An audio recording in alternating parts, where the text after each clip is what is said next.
Sports Media Day. That's a Dave Platty stat. So we're going to get started with Coach Jesse Mahoney, Maya Tabron, Taylor Simpson. Hi, everyone. So volleyball just started their practices this week. Here we have junior setter Taylor Simpson and outside hitter senior Maya Tabron. So we got some veterans for you guys to answer some of your questions today. The team went abroad over the summer and they're really excited for the upcoming season. So with that, I'll hand it over to Jesse for opening statement. All right. Thank you. Great to see everybody. Like Courtney just said, we have just started preseason practice. 2 days ago, we're about 4 practices in. Yesterday was an off day. I actually had one of our players complain that it was an off day yesterday, so we're still excited to get out on the floor. Really excited about the upcoming season.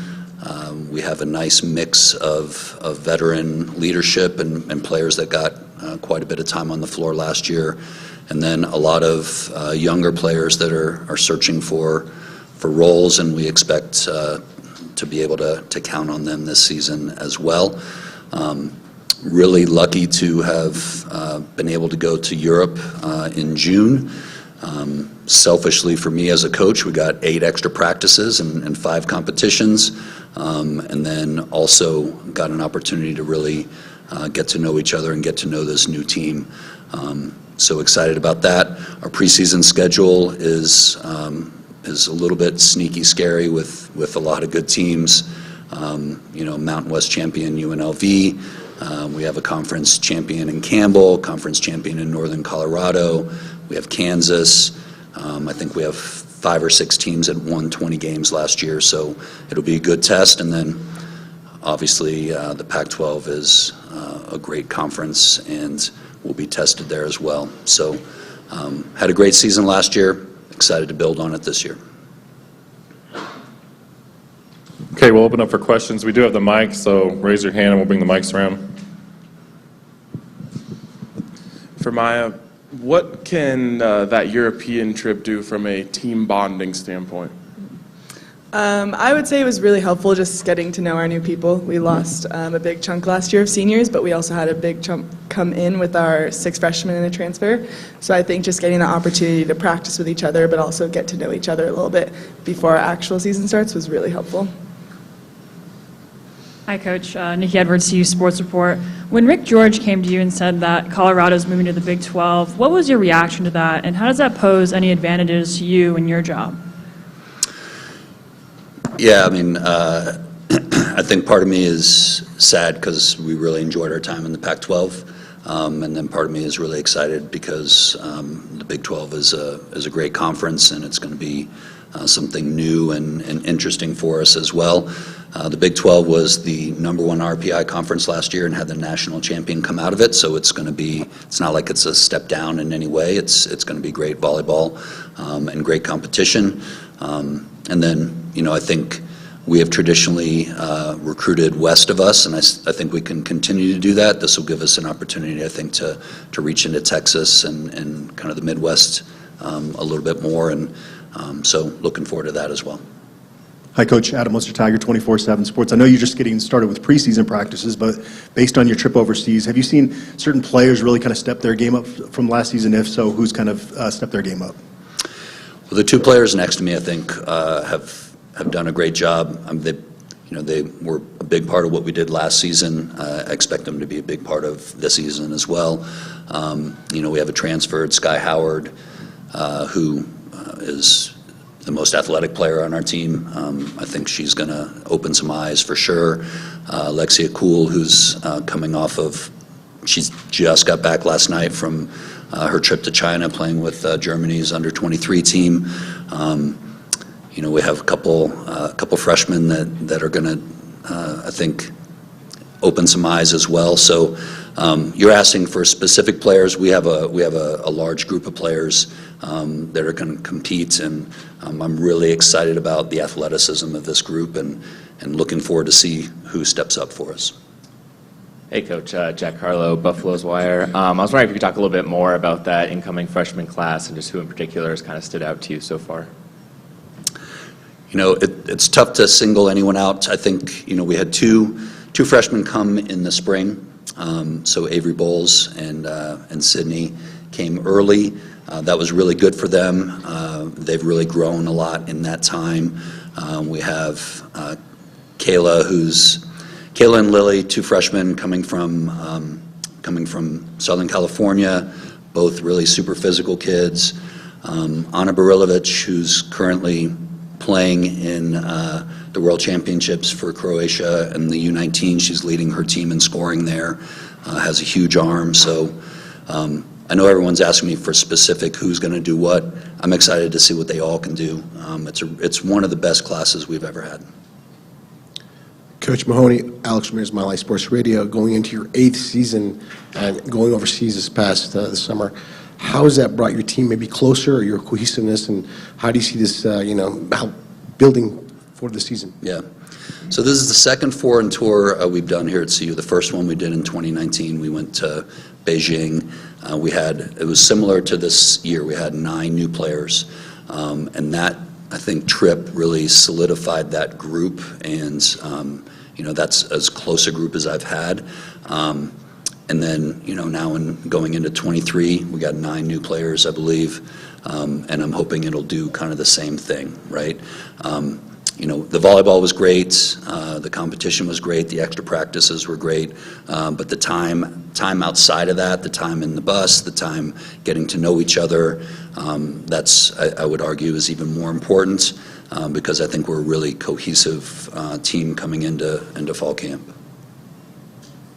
Pat Rooney, Boulder Daily Camera. For the players, you're both from California, and I'm wondering how much did an opportunity to still play games close to home factor in your decisions to coming here? And given the realignment, if you're coming out of high school now, would your thought process, perhaps be different at all? I would say as someone who grew up in Southern California, the Pac-12 was all that I knew. Growing up, I didn't really even think that there were other conferences, so that was always the goal for me. I think now, going to be a junior, and then once we enter the Big 12, I'll be a senior, I'm honestly really excited to finally see some new places. I've been to these places on the West Coast a few times. I think from a recruiting perspective, and we've talked about it with Jesse, in our preseason, we're still going to try and play on the West Coast as much as possible, since a good chunk of our team is from there. But I think a lot of us are actually super excited to see different parts of the nation. Yeah, I'd second all of that. I think growing up, like Taylor said, Pac-12 was the conference that I wanted to play in. I think that playing close to home was really cool because you get to have your family come out to the games, especially with Stanford is super close to my home.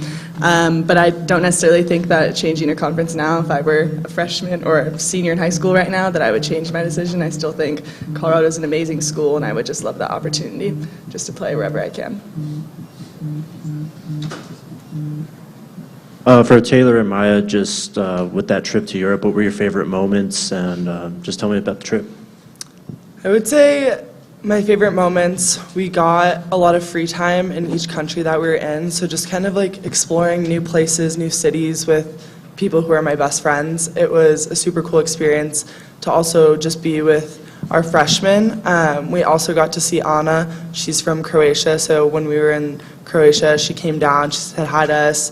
We got to see her. I thought that was super cool because I know a lot of people on the team haven't met her before.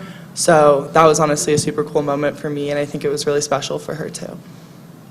Yeah, I would say the biggest thing was just traveling together. I think it was a very different schedule than what we're used to here, and not necessarily as strict with time since we got a lot of free time on our own.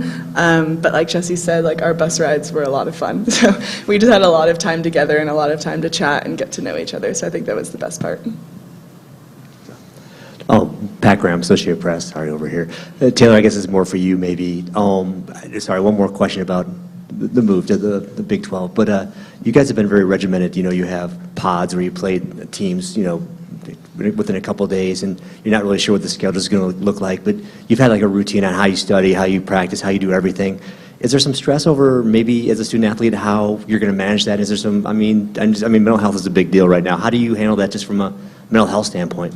Yeah, I mean, there's definitely a sense of uncertainty. We definitely don't know what days we will be playing, when we will be traveling, how much school we will be missing, but I think most of us here are pretty confident in the skills that we've developed with time management, and we also just have so much support from an academic side of things and from a mental health side of things. So if I ever did need extra help, I know that I could get it, and I think that is kind of a comfort blanket for me with this big change. So I'm not too worried. We'll definitely see when we get there. Coach, Eric Christensen from CBS in Denver. There's a narrative out there that this conference realignment, sports like volleyball are really carrying the burden of it because football travels once a week and it's not quite as taxing on the football team as is some of the other sports. Have you done an analysis of traveling in the Big 12 and how that compares to the Pac-12? And is it more time for you guys? Is it less time because the Big 12 is kind of condensed? Just wondering if you've done any kind of thinking along those lines and analysis. Yeah, as an aside, I'm shocked that they didn't say gelato was the most important part of their European experience. Analysis would be a strong word, I think. I've taken a look at what it looks like. The schedule that they're on now is mostly a Friday, Saturday, which is a little bit different than what we're used to playing, a Friday, Sunday. And then there's quite a bit of chartering that's happening in the Big 12 right now that, we charter one trip in the Pac-12. And so the chartering in the Big 12 is born of their previous schedule, pre-COVID, where they played a lot of Wednesday, Friday, Wednesday, Saturday type of thing. So I'm not sure what the schedule is going to be. I'm not sure what teams are going to be in the Big 12. Right now we have 15 volleyball playing teams. I've never played in a conference with 15 before. I'm not sure how that's going to be scheduled. So whatever analysis I did right now would change, I think, by the time we got there. But, like Taylor alluded to, we're going to make sure that, the interests of our student athletes are taken care of, and, they're students first, and they have a lot of support, and we're not going to put them in a situation that's not going to be healthy for them, even though we're also going to do what we can to be successful.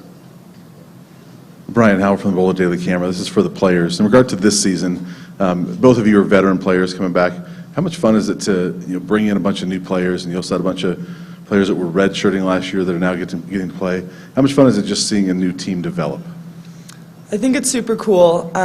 When I was a freshman, I came in and I looked up to all the girls on the team. Didn't matter how old they were, and so I feel like I'm now in that position. I am able to teach people. People come to me with questions, and that's just a super cool kind of full circle moment for me. I get super excited when, we had two girls who were injured last year, Kendall Meller and Emma. Just seeing them back on the court, it makes me really happy. Those are two of my best friends. So just seeing the joy that they get to play again is awesome. Yeah, I would say emphasizing, like she said, the full circle moment. Same experience coming in. We have a very cohesive team, and we all know that we can go to each other if we don't necessarily have a question for the coaches. And I think just being an upperclassman and being able to answer those questions, it helps me feel more like a coach, because I'm able to help them out whenever I can, and I want to help them out whenever I can. So I know that sometimes coming in, like going up to the coaches and asking them a question can be a little bit intimidating, so I'm glad that we can be that person for them. Tyler King with the Denver Gazette. Jesse, you guys obviously made it back to the NCAA tournament last season. You guys have been improving win totals the last couple of seasons. What's the next step for you guys? Is just getting back to the Sweet 16? And what do you think the next step overall is for the program? Yeah, we want to build every year, obviously. We felt like the last couple years we've had a lot of talent. We've had some things out of our control kind of derail us. Last season, again, felt like we had a lot of talent and made the NCAA tournament, which was gratifying. Also felt like we left a little bit on the table there as well. And so for me and for us, I think that's kind of a starting point and an expectation for this program. And then, the next step for us is getting a seed. So we're playing at home on the first weekend, right? Getting to the round of 16, looking to move beyond that. So, goals and expectations. We expect to win every match we play, and we play in a conference that's going to be hard to do, but we're going to have to, we're going to take the opportunity to get better every night we go out, and I expect us to be a really good team this season and a fantastic team by the end of the season. Kind of going off that same question for the players, just what was that experience like for you playing in the NCAA tournament, and what did that do for your confidence kind of heading into the off season? Yeah, I would say playing in the NCAA tournament, that's something every little girl who plays volleyball dreams about. You know, you watched it on TV growing up, so just getting that little patch on my jersey that said NCAA, that was just kind of a surreal moment for me. Even though it didn't necessarily end the way we wanted it to, it was a super special moment for me and my teammates, and a great way to send our seniors off by making the tournament. They had done so much for this program, so that was something that was super special.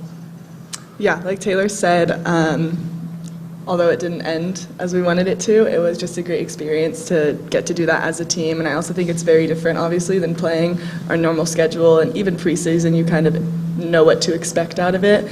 But doing the NCAA tournament, it was just a completely different environment, feeling. And I think traveling to Baylor was also super cool because that wasn't a place that we would normally go to, playing teams that we normally wouldn't play. So I think just the overall experience of it all, and I mean, getting to do that at least once, hopefully a second time in our career, would be an amazing thing. Coach Matt Smith, 104.3 The Fan. Out of curiosity, you hear about name, image, likeness a lot as it relates to football. Have you encountered that much on the recruiting trail, or with what you're dealing, and kind of what is that like for the football sports? Yeah, the short answer is, our players engage with name, image, and likeness right now. I think it's growing every season. You mentioned recruiting. The June 15th is a big recruiting day for us. That's when we can communicate with rising juniors. And a year ago, it wasn't something anyone asked about. This year, it's something that everyone asks about, right? And there's certain programs that are moving forward and maybe a little bit faster than others, but I think we're all kind of heading in that direction. We're not where football is, or men's basketball possibly, but it's growing every year. Any other questions for our volleyball contingent? All right, thank you guys so much. Good luck.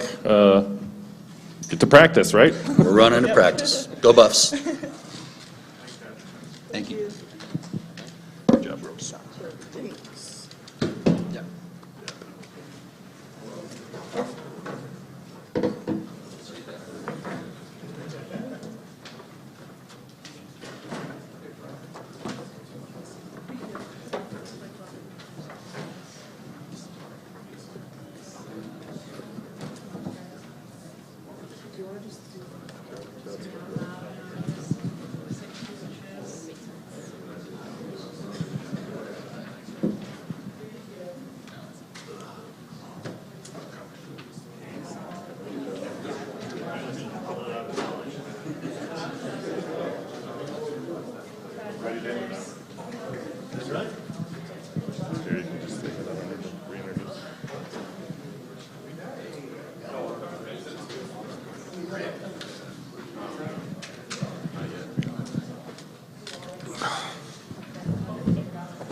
There we go. Okay, guys, moving right on into soccer, we have head coach Danny Sanchez entering his 12th season, and then we have graduate student Jade Babcock-Chi and fifth-year senior Amaya Gonzalez. The team opens the season next Thursday, August 17th, against Northern Colorado, the first game at newly renovated Prentup Field under the lights. So with that, we'll send it to Coach Sanchez for an opening statement. Well, like every coach in the country says, we're excited, but we are. We play in less than a week. We always kick off the fall season at CU, and as Rick George says, we want to get off to a fast start, and that's our goal next Thursday. Like Seth alluded to, we have, for those of you that get out to Prentup, if you don't know where that is, it's on East Campus, just down Folsom. A new pitch. We already had beautiful grass, but now even more beautiful. Lights, which obviously has been something that we've really wanted, and everybody stepped up for and made that happen for us this year. Bench areas, so we'll have some ad boards and some other concession areas and bathrooms, and just really upgrading as they also upgrade pots next door for the 2024 track championships out there. So we're ready to get going. We're a little over a week and a half into preseason. We don't have a lot of time. We're the same as everybody else, but I think we're close to ready to go. We'll play a black and gold scrimmage tomorrow, kind of a preview of the team, and we'll bring out some other practice players to get the numbers up. We don't carry a huge roster, and we'll see how they do tomorrow, and we'll hurt some people's feelings when we roll out the starting lineup, and we'll heal those feelings next Monday as we build towards the game on Thursday. Any questions from anyone? Pat Rooney, Boulder Daily Camera. For the players, Danny just talked about, obviously, the renovations. How excited is the team to play under the lights, especially the first game and, several big games after that to play under the lights? I think it's really exciting.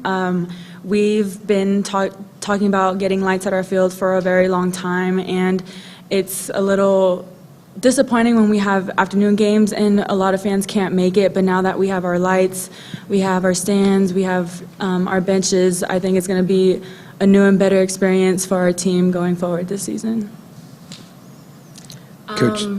Sorry, I have the same remarks. I think since my official visit, they've been talking about putting lights up, and it's really exciting that for my last year we get to have the lights, and it's always really fun going to other schools like Washington, for example, and playing night games at their schools, so I'm really glad that we get to experience that as well.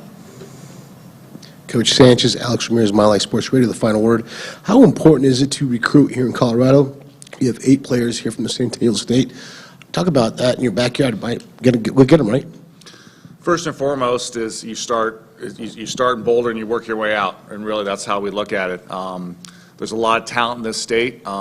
Unfortunately, everybody in the country knows there's a lot of talent in the state. You don't have to look any further than the U.S. women's national team to see the talent the state produces. So we start there and we work our way out. Sometimes recruits look at the grass is a little greener other places. They want to get away from home, but you don't have to look any farther than the last 11 years of rosters to see they come back home. So we work hard, we push, we try to get the best players on the front end to get them to visit and show them everything that CU has to offer. And sometimes we get them, sometimes we don't, but we never burn the bridge, and we always welcome back with open arms. And but there's a lot of talent. We have a lot of Colorado players on the team this year, which I think is probably where we want to be as far as that.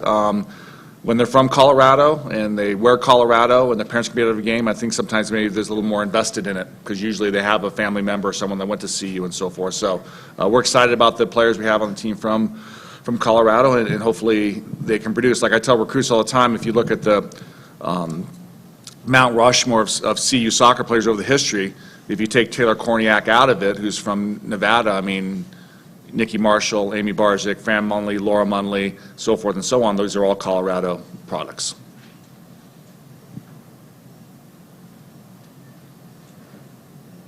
Eric Poloni, This Week in Colorado Soccer. Piggybacking off. Streams every week, you guys can catch that. We're trying to build our membership up. We got about 13 followers, so if we can build it up a little bit, that'd be great. 10 of them are friends and family. Exactly. Piggybacking off talking about in-state, Ava Priest, we talked to her yesterday, 17 years old, graduated early, wanted to start her soccer career. She had talked about her influences being some of the younger players that you're seeing that played in the World Cup, 15, 16, 17-year-olds. Taylor Korniak playing with a 16-year-old, I believe, at San Diego Wave. Yeah. Talk about that influence, and you're seeing a lot of younger players in the pros and skipping college altogether. Yeah, maybe everyone doesn't know. I mean, the world game on the women's side is blowing up, and the NWSL has signed numerous teenagers to professional contracts. So we're starting to kind of go on the line a little bit, of players. They don't have to worry about the football or men's basketball where you have to go to college. So it's kind of like the world game. The world game, everybody signs professionally when they're 15 or 16 years old and see what happens. So we're seeing a lot more of that. We're seeing a lot more of players leaving college early to go pro because of the opportunities. So Ava was a player that is a fantastic student from Boulder High School, and she was going to graduate early and go over to Europe and train over there and kind of see what happens. And we watched her play this summer. She was actually playing with one of our seniors, Lawson Willis, on a summer league team. And, kind of said, listen, if you're going to go to somewhere in Spain to train, you might as well come down the road for better facilities, a better training level. And I don't know, maybe the coaches are better, I don't know, I haven't met them over there, but a better environment, I think, to develop for her long-term goals. So we're excited that she came in. Yeah, she'll be the youngest player in the history of CU soccer. She turned 17 in July, but she carries herself very well. I think the players would agree. She's killed it on the fitness test, and she's melded right into the group. So we're excited to have her join us so late in the game. Again, for the players, you're both from California, and I'm wondering, when you were making your decision, how much did playing in the Pac-12, how much of an influence was that, maybe getting to play some games back home every year? And with the realignment, if you were kind of coming out of high school now, would your thought process be different? I only looked at Pac-12 schools, honestly. Like, for soccer, I think that the Pac-12 is one of the best conferences you could be in, and I was really adamant that I wanted to play in the Pac-12, and I'm really glad that I got to. And I only looked at a few other schools outside of the Pac-12, but I think it'll definitely be different now with all the readjustment of conferences. But from my personal experience, like, I was really looking forward to playing in the Pac-12, and I'm still really excited that I'm part of the Pac-12 right now. Yeah, I think for me, my background, I mean, going to college, for one thing, was just a big deal and was the main goal for me. And being able to do that through soccer was a big deal. So I originally didn't plan to leave California and go out of state, but once I took my visit here at CU, I loved it, and it was no hesitation about it. And I think being able to compete in the Pac-12 was just another bonus, another benefit to my experience playing college soccer. Pat Graham, Associated Press, right over here, sorry. Sure. Danny, question for you. I know it's a year away, the move, but everything's going to be turned upside down, you know, travel, how they handle their studies. I mean, you're a creature of habit and routines. Have you given some thought about routines, and how do you maybe handle the mental health aspect with your players and just making sure they're okay with it and they get everything they need? Well, first things first is we're taking care of, our student athletes are taken care of, so you're probably better than anywhere in the country. And I'm not going to go into all the support we have with PHP and everything else, so I think it's off the charts there, the amount of professionals we have available to them. You know, I think as far as moving into the Big 12, everybody's talking about, you know, the travel. Well, I think these are first world problems. We take a charter bus to DIA. We take almost always nonstop flights to the spot. We get picked up for a charter bus that takes us to a nice Marriott where we get our dinner and then we play. And, you know, we always joke when we're in the Big 12 before we're in the Midwest, when we're in the Pac-12 we're in the West, and now we're back in the Midwest and Boulder hasn't moved an inch, right? So if you really look at the travel, it's not drastically different, and I think that there'll be some excitement to go to different places and to play in different venues against different competitions. So, you know, we're very cognizant of it. They you know, as Amaya's finishing her degree, and as Jade is a legit rocket scientist, as an aerospace engineer major, and she'll be happy to tell you all about that. You know, we understand that when I played, I get to miss class to go. Now they stress about it, so we really cognizant of that. We work with our academic people so that we lessen the load during that time. But it's the same as everywhere else. I coached University of Wyoming 4 years. We had to take a 2-hour bus ride just to get to the airport. So that's all relative, I think. Coach Tyler King with the Denver Gazette. You guys open with a bunch of home games to start the year. I mean, how important is it just to utilize the home field advantage you guys have to get off to a fast start here? Well, everyone wants to get off to a fast start, you know, and we have some really big games. Obviously, we have the games next week with UNC and Marquette, but it's about 5 minutes later. We have NC State, Michigan State, and Purdue, 3 in a row at home. Home and aways with them, so we've done our due diligence on the other end, except for NC State. We'll go there next year. But yeah, we have to start fast. We have to take advantage of being at home. We have to get good RPI wins and playing these big conference Power 5 or whatever the Power 4, 3, 2, whatever it is. But playing these big schools that are going to have good RPIs, we have to get off to a good start. And the players understand that, but I'll make the argument UNC is more important than that one. You know, it's a very good team in the Big Sky. We have a lot of respect for their coach Tim Barrera and their program. So that's our focus. But yeah, we have some good opportunities in non-conference to get results. The Pac-12 is brutal. Nothing's changing this year. The national champs coming out of our league and everybody else that goes with it. So we know we have to get off to a fast start.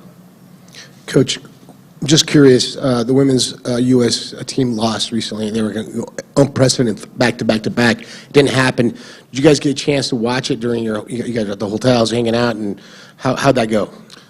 Well, unfortunately, when they advanced, when they're kicking off at 3 a.m., that was a bit of a tough sell, and we were in our preseason trip in Steamboat, so I don't know if they got up or didn't. Maya, we got to practice, and somehow she had her earbuds in. She didn't know the score or the penalties, and nobody said anything to her. Maybe she doesn't have any friends on the team, so maybe she didn't know one to talk to her. But obviously we watched. Obviously, it's disappointing, but the game's growing. It's not like we roll the ball out and we're more athletic and technical. Those days are gone. You know, the teams are as technical as us. They're as athletic as us, and they now have the resources. Not all the countries, but a lot of them do. They put in the resources into it. So it's a different world now. And you could look at the last couple of World Cups. It wasn't like we blew everybody out. There's PK wins in there. There's overtime wins and so forth. So I think it's a bit of an eye-opener. I'm excited to see where the team goes now that some of the old guard is kind of retiring, and to let these young studs in and let them really have their opportunity. We're creatures of habit. We get into big game, we're gonna go on the players we rely on, that we know what you have. That's just as a coach. But I think now it's a fresh start. But they have the Olympics next summer. And that's another opportunity to win. So it'll be interesting to see what direction they go. But it's tough to win 3 in a row, and there's no shame in it. I mean, Sweden won again today. They beat Japan, and they're in the semis. So there's no shame in it. Danny, Brian Howell from the Volleyball Daily Camera. Jordan obviously had a great season with Oklahoma State last year. How has she looked so far? And you know, a second to that, how important is it to solidify that spot? Yeah, for sure. You know, Jordanitis, for those who don't know, she was at Oklahoma State last year. She's a local product that came back, fortunately for us. She was the Big 12 co-goalkeeper of the year, I believe, or freshman of the year. Not those accolades. Seth probably has them up on the website. But she had a really good freshman year there. We didn't get a lot of her in the spring because she was coming off an injury, so she didn't train a lot, and then she got called in the U20 women's national team camp, so she missed a couple weeks there. So she only played 1 game for us in the spring. So I think this is kind of the first time that Jason's really been able to work with her this preseason, and she's been great. Having said that, you know, Jamie Campbell is she's a top 50 national recruit, and we have high hopes for her as well. And Lindsey Smith, our only returning goalkeeper, you know, she played well when she had opportunity last year and in the spring, and she's been great this preseason. So I think we're back to our goalkeeper U days. We have to be good in goal, and we have to be consistent in goal. And it starts with the people in front of them, but I think we have players in-house that can really help us this year. For Amaya and Jade, you guys are on, year 5. How does this year feel different than previous years, and how are you excited? What's the excitement going into this season?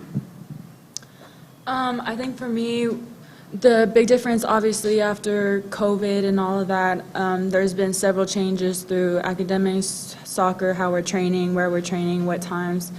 But I think with this year and this team, we've adapted very well, and I'm very excited because we haven't had a team like this, I think, in a while since I've been here that has this team dynamic and is willing to work for each other and wants more for, your next teammate. So I'm really excited about what we can do this season and winning games because we look hungry. We look like we want to win, and I'm very excited.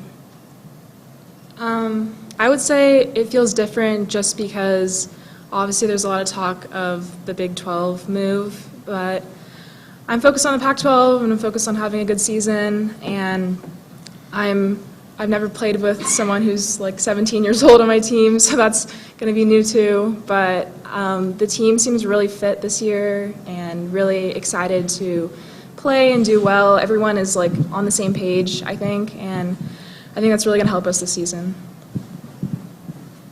Any other questions? All right, thank you. Next Thursday, let's get some people out there under the lights. It'll be special. I'll be crying tears of happiness. Thanks, everyone.